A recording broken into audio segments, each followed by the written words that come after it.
Welcome back to Night Talk. I'm Jerry Bowyer. We're here with Mark Laskow from Great Court and Father Jay Geisler from St. Stephen's Episcopal Church and Ron Morris, the American Entrepreneur, Pittsburgh Business Radio. Ron, Father Jay will probably appreciate this. I think that times like this, a call for the catacomb economy. That's what you had in the 1970s. Taxes were off the charts high. Regulations were really tough. But you had these small business exceptions for a lot of the regulations. And so the guy in the garage could build a business, outside of the view of the tax man. I'm not talking about tax evasion. I'm not talking about cheating. I'm just talking about being so small and not having enough profit. And Wild West. And Wild West and nimble, that you're just not big enough for the government to bother to write laws to try to rein you in. And a lot of great companies were created. Yeah, sure. Southwest Airlines and Oracle and Microsoft and... So is this like that? I think so. I think what you're going to have are a bunch of very nimble, tough-minded. Remember, in these kinds of situations, the strong survive. I mean, Darwin was right. And the people that are used to being fed by the spoon, the spoon's not there. So they're waiting there for the spoon to show up, and it never shows up. But the people that are out in the bushes killing and hunting and bringing back food, they know how to do that. And so those people will get, in my opinion, better at that. They'll take advantage of their skills, and they will find fissures, niches, whatever you want to call them, in the economy, areas. I mean, right now, you can build a heck of a business, let's say, in taking people that are out of work and retraining them to be entrepreneurs. I'll just throw that out as an example. Right. Not saying that's something that I'm going to do, but something we could certainly do. Right. And so you've got to be nimble, and you have to have your confidence. People say, well, I don't have any money. That I don't think is a problem. I think that you can find businesses that get cash flow positive very, very quickly. Right now, on the side, we're buying these houses and reselling them. So there are. I think the traditional people that have taught themselves how to feed themselves, and have taught themselves how to be self-sufficient from an economic standpoint, will do well. Right. They'll find a way to do it. They'll find a way. Right.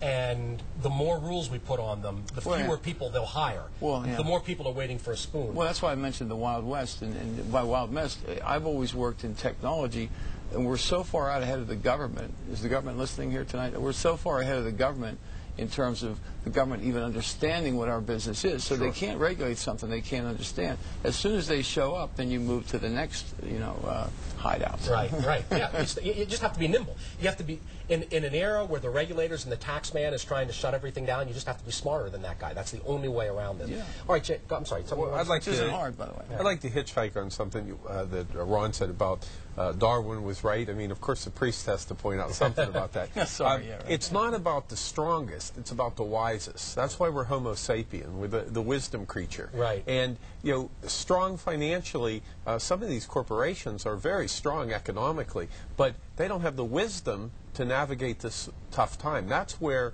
the gazelles in the economy, that's where the entrepreneurs, it's their wisdom that makes it.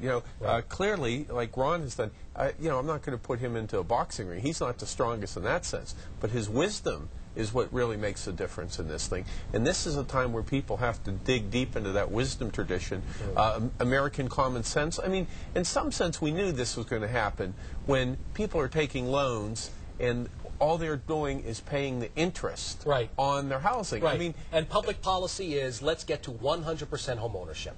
Right? Get everyone into a house, and if you have to, forget credit ratings and all the rest of it, don't worry, local banker, Fannie and Freddie will buy. They'll securitize the loans. Just get everyone into homes. It was vote buying, through regulatory fiat, and it was bound to collapse at some point. Well, I worked with the homeless, and we would actually give people housing. And they would have mental health problems, addiction problems, and I would say, this is not wise. And they say, oh, no, we've got funding and that. A year later, we got a call from the one lady I remember in particular, and she said, come get your stuff, I'm gone. And the bottom line is, you can own a car, you can own a house. Right. It's maintaining the car, maintaining the house, paying for the insurance. There are character issues, wisdom issues, maturity issues. You've seen it as close up as anybody. What would you say to somebody who's watching, even someplace in the other country or elsewhere in this country, that let's say it's going to get really bad. Let's say that it's a deep recession for a moment.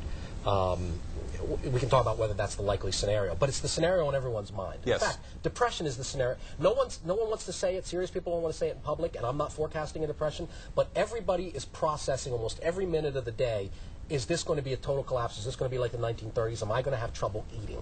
Right? I mean, everyone's running those scenarios. Let's be honest about that. Yes. Because we can't deal with that level of panic unless we acknowledge that that's the level of panic we're at. So you've seen people have it about as hard as they can have it. What did we learn? What did you learn? What did Pittsburgh learn? What did McKeesport learn that the rest of the country is going to have to learn if we have really tough times? Well, the person wearing the collar is faith. I mean, the bottom line is, we came through this together.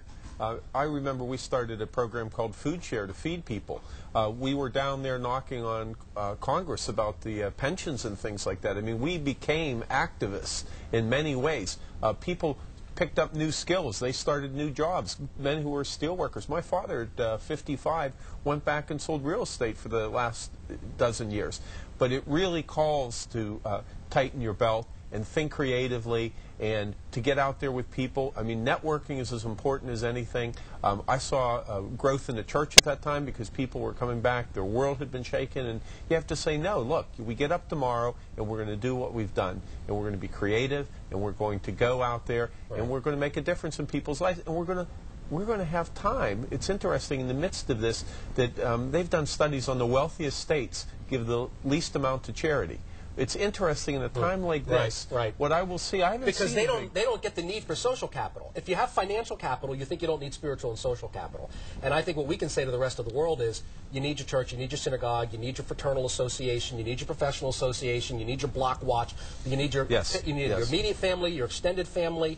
You need social capital. That's the way we get. We've done it. I think we might have to do it again, and I think we can teach the rest of the world how to do it. Absolutely. Let's come back on that in just a moment. For more Night Talk, I'm Jerry Bowyer. We'll be right back.